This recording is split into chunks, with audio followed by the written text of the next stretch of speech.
Hey, what's up guys, TechTitan here, and I am back again with a brand new video. So before I begin, as always, I want to thank you all so much for watching this one. If you have subscribed to my channel, I want to thank you. If not, please consider doing so. The subscribe button is right below that like button. Also, if you want to like this video on the way, you can go ahead and do that.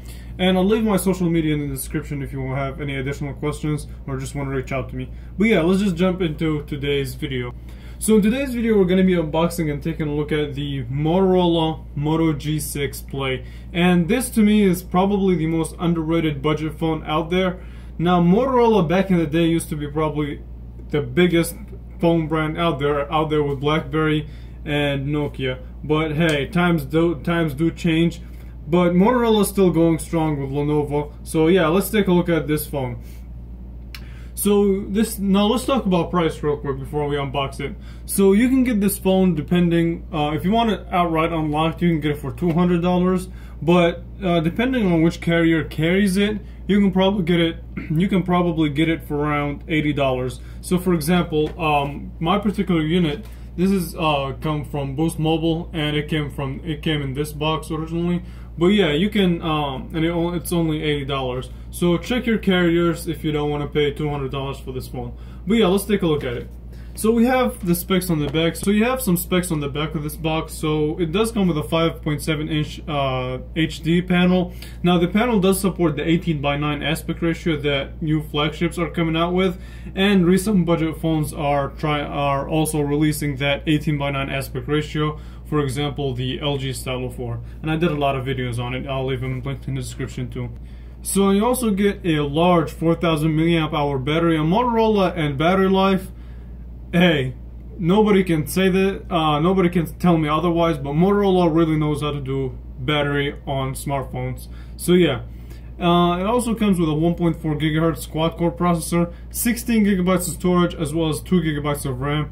Now the storage and the RAM is kind of low. Even processor speed is only 1.4 GHz, and it is powered by a Qualcomm Snapdragon processor. But hey, those are just numbers on a piece of paper. We'll see how the thing actually performs in real day-to-day tasks. Now the camera is a 13 megapixel main camera as well as a 5 megapixel front face shooter. So not too shabby for specs. Not the best, not flagship specs, but hey, this is a budget phone.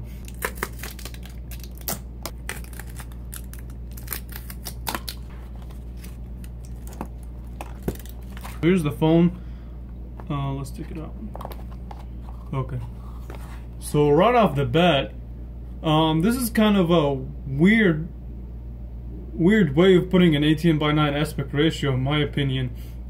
So it's tall, but it's not as wide as other phones that do the 18:9 aspect ratio. That's cool. And you do get also a front-facing flash. I didn't see that mentioned in the specs on the back. And these are the same specs that we talked about a minute ago. And you do also get a fingerprint sensor and expandable memory if you were wondering. So here's the back, and the back, I'm gonna tell you right now, this is probably one of my favorite backs on a budget smartphone. Now, it does catch fingerprints. Like, I just opened it, but look, like, it is plastic all the way around, but it does really catch fingerprints. And the cool design choice that I thought is that they use the Motorola logo right where the fingerprint is at. So that's pretty cool. And here you have your camera, your 13 megapixel camera with the LED flash, and the placement of the way that the lens is made on the phone looks pretty cool. Not slippery because it's made out of plastic, but hey, it does catch a lot of fingerprints. So if they do have some sort of skin out there for it, I would either put a skin or a case on it, depending on what you want. So yeah, and on the right hand side you do have your power button, which does have a texture so you can determine which one is the power button and which one is the volume up and down. And the buttons are kind of mushy. I'm not gonna lie to you, the buttons are kind of mushy. But hey, let's just put the phone to the side and see what else we get. You have your AC adapter, as well as, so it uses micro USB instead of USB-C. So you get your SIM removal tool, as well as your regulatory information. And yeah, as I was saying, yeah, so it doesn't really, I don't know, it doesn't make sense to me that they're using micro USB instead of USB-C. I understand that this is a budget phone, but hey, I think the future is to use USB-C. Okay, hold on. Alright, here's the bonus for you. So, this is kind of generous from them, I guess. So they do provide a silicone case with the phone.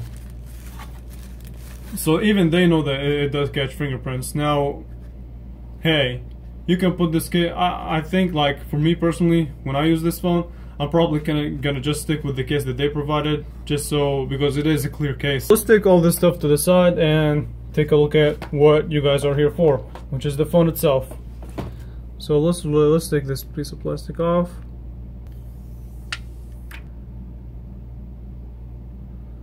Okay, wow. So the bezels are really actually slim, but like I said, this is a more of a taller phone than it is wide. So I'm still happy that they were able to pull off the 18:9 aspect ratio on a budget phone. That's really cool to see in 2018. Okay, so here it is. Now that the setup is complete, here's what I have to say. I have a couple of things that I want to say before I end this video. So let's start with this display. Now this display is not really quite 1080p, but it's a really good display. Don't get me wrong, quality panel. And from a normal viewing distance, it's really hard to see and peep out the pixels. And also, I don't know, that may be nitpicking, but I just want to mention it. The lack of symmetry between the bottom chin and the top one is kind of, I don't know, it's kind of annoying to me. I wish they would have done like the LG Stylo 4, just remove this Motorola logo and have it slimmed down just a little bit more. That would give it a better aesthetic. And I forgot to also mention that this phone has a front-facing single speaker. Now it's not really stereo, but hey, it's a front-facing speaker, so we're gonna definitely take a look at that. So one thing that I also like about Motorola is that they like to keep the skin that they put on top of Android, really minimalistic in terms of additional features. So it's basically pure Android, which will definitely help with the performance, especially since this phone does not really have the best specs. So opening up the phone app, it's fast. The messaging app is also really fast. So the camera app, let's see. Okay, it did take a second. Oh no. So let's try it again. So let's clear all the apps and let's try the camera app one more time. Okay, so it does take a little extra second to open up the camera, but hey, that could be fixed with a software update. So let's take a picture, 3, 2, 1, see how fast it does it.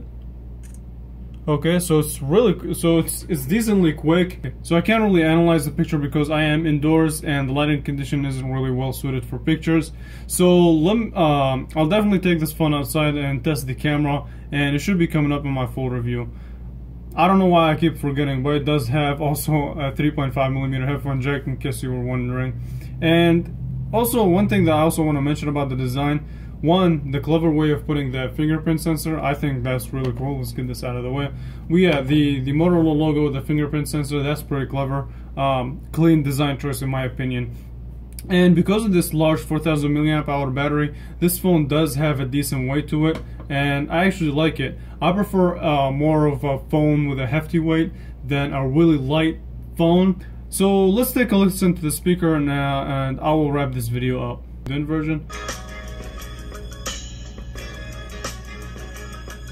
Hey, what is up guys, I'm PhD here, and this is the red OnePlus 6. So it's the OnePlus 6, it's everything you already know and love about it, we've already reviewed it, but the back is now this bright... Okay. Alright, so here's what I have to say about the speaker. So the speaker on this phone is fantastic. It's not stereo like I said, it is a single front-facing speaker, but hey, that's probably one of the best speakers that I've listened to on a budget phone, on a phone that costs under $100, or if you buy it unlocked under $200. It's still really impressive. It beats out a lot of flagships, honestly. And yeah, I mean, hey, this is it. So let me put the phone down, and I want to thank you all so much for watching this one. If you have subscribed, like I said in the beginning, thank you. If not, please consider doing so, and more coverage will be coming on this phone, and the full review should be coming really soon. Thanks so much for watching, and I will catch you guys in the next video. Thanks for watching.